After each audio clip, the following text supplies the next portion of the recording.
کی مشہور و معروف شخصیت الفاروق اکیڈمی کے ڈائریکٹر حضرت مولانا ڈاکٹر فخر الدین صاحب قاسمی دامت برکاتہم العالیہ کو آواز دیتا ہوں کہ حضرت تشریف لے آئیں اور دینی تعلیم اور مدارس و مکاتب کی اہمیت پر تفصیلی روشنی ڈالیں۔ نحمده ونصلي على رسوله الكريم اما بعد قال الله تبارك وتعالى في كلامه المجيد والفرقان الحميد بعد اعوذ بالله من الشيطان الرجيم بسم الله الرحمن الرحيم وَلِكُلٍّ دَرَجَاتٌ مِّمَّا عَمِلُوا وَمَا رَبُّكَ بِغَافِلٍ عَمَّا يَعْمَلُونَ صدق الله العلي العظيم وقال النبي الأكرم صلى الله عليه وسلم إنما بعثت معلما أو كما قال عليه الصلاة والتسليم۔ صدر جلسہ، بزرگان دین، نوجوانان اسلام اور اسٹیج پر رونق افروز علماء کرام، معراج فیض آبادی کے اس شعر کے ساتھ میں اپنی تقریر کا آغاز کرنا چاہتا ہوں۔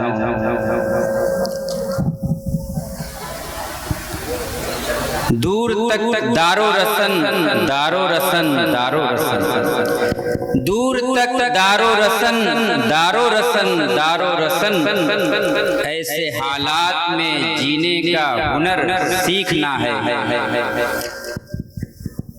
علامہ اقبال کا یہ شعر کہ تیرے دریا میں طوفان کیوں نہیں ہے، تیرے دریا میں طوفان کیوں نہیں ہے، خودی تیری مسلمان کیوں نہیں ہے، ابس ہے، ابس ہے شکوے تقدیر یزداں، تو خود تقدیر یزداں کیوں نہیں ہے۔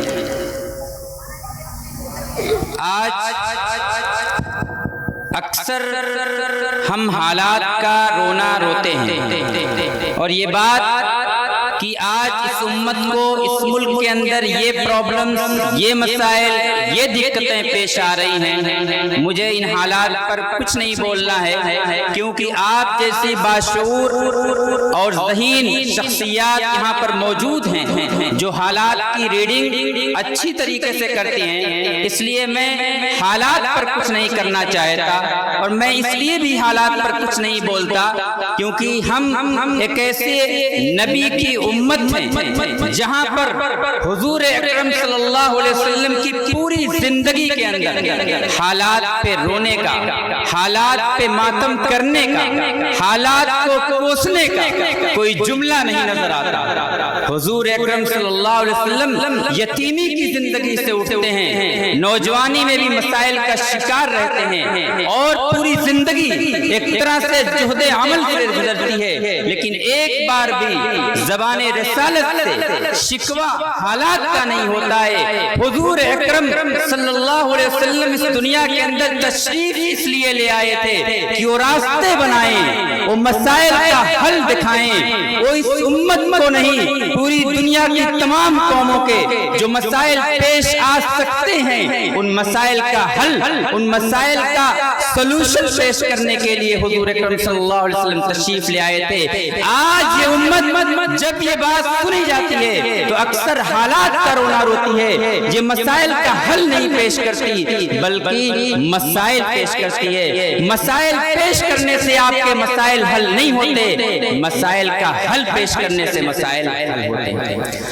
آج جو کچھ بھی ہے یہ دو وجوہات سے، جو قوم تعلیم سے اور سیاست سے جس قوم کا رشتہ منقطع ہو جاتا ہے یا کمزور ہو جاتا ہے، وہ قوم پھر زوال پذیر ہوتی ہے، زوال یافتہ ہوتی ہے، اس پہ طرح طرح کے مسائل اور حالات آتے ہیں۔